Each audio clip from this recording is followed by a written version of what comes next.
പൊതുവേ 2 പ്രൊഡക്റ്റാണ്. ഒന്ന് ഹോബ്, പിന്നെ കുക്ക് ടോപ്പ്. ഇവിടെ നമ്മൾ ഫ്ലെക്സി ഹോബും വന്നിട്ടുണ്ട്.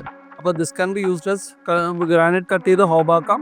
ഇത് ഫ്ലെക്സിബിൾ ആയിട്ട് കുക്ക് ടോപ്പിൻ്റെ അതേ സ്റ്റൈലാണ് യൂസ് ചെയ്യാം. അപ്പോൾ എൻ്റെ നെക്സ്റ്റ് ക്വസ്റ്റ്യൻ എന്താ വെച്ച് കഴിഞ്ഞാൽ, ഈ ഹോബും കുക്ക് ടോപ്പും തമ്മിലൊരു കമ്പാരിസൺ എന്താണ്? അതിൻ്റെ അഡ്വാൻറ്റേജ്, പ്രോസ് ആൻഡ് കോൺസ് എന്ന് വിശദീകരിക്കാം. നമ്മളിപ്പോൾ ഒരു ആദ്യം കുക്ക് ടോപ്പിൻ്റെ കാര്യം പറയുവാണെങ്കിൽ, കുക്ക് ടോപ്പിൻ്റെ കാര്യം പറയുമ്പോൾ നമുക്ക് ഈ ഒരു ബർണർ കോൺഫിഗറേഷൻ കണ്ടിട്ടുണ്ടാവുന്നു. ഇതൊരു small burner, medium burner, large burner. ഈ ഒരു കോൺഫിഗറേഷനിൽ നമുക്ക് ഈ ഒരു കുക്ക് ടോപ്പ് സീരീസിൽ നമുക്ക് അടുപ്പ് കിട്ടുള്ളൂ.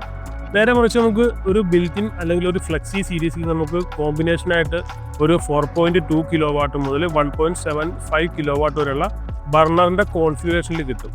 പിന്നെ അതുകൂടാതെ ഈ പാൻ സപ്പോർട്ടുകൾ കുറച്ചുകൂടി സ്ട്രോങ് ആയിട്ടുള്ളതും കാണാൻ ഭംഗിയുള്ളതും, അതായത് കാണാൻ ഭംഗിയുള്ള ഒരുപാട് പാൻ സപ്പോർട്ടുകൾ നമുക്കുണ്ട്. അപ്പോൾ ഇതിന് എല്ലാം നമുക്ക് കൂടുതൽ കിട്ടുന്നത് നമുക്ക് ബിൽറ്റിനിലേ കിട്ടുള്ളൂ.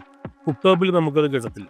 പിന്നെ കുക്ക് ടോപ്പ് കുറച്ചുകൂടി ക്ലീൻ ചെയ്യാൻ ഇങ്ങനെ പൊക്കി അല്ലെങ്കിൽ അതിൻ്റെ അടിവശമൊക്കെ ഓപ്പണായിട്ട് കാണാൻ പറ്റും. അപ്പോൾ കുറച്ച് ആൾക്കാർക്കെങ്കിലും കുക്ക് ടോപ്പാണ് കുറച്ചുകൂടി കൺവീനിയൻസ്. പക്ഷേ ഇൻബിൽറ്റിലേക്ക് വരുമ്പോഴത്തേക്കും നമ്മൾ കുറച്ചുകൂടി കെയറിങ് കൂടുതൽ കൊടുക്കേണ്ട ഒരു പ്രൊഡക്റ്റാണ്. ഒരു അൾട്രാ മോഡേൺ കിച്ചൺ എന്ന് പറയുമ്പോൾ പൊതുവെ പ്രിഫേർഡ് ഓവൻ. അവിടെ ആരും കൂടി കുക്ക് ടോപ്പ് യൂസ് ചെയ്യാറില്ല. കുക്ക് ടോപ്പ് ഉപയോഗിക്കുന്ന എപ്പോഴും സെക്കൻഡ് കിച്ചണിലേക്കായിരിക്കും നമ്മൾ കുക്ക് ടോപ്പ് ഉപയോഗിക്കുന്നത്. അല്ലെങ്കിൽ അവരുടെ വീട്ടിൽ ഈ ഒരു കുക്ക് ടോപ്പ് മാത്രമേ ഉണ്ടാവുള്ളൂ, ബിൽറ്റിൻ ഹോൾ ഉണ്ടാവില്ല.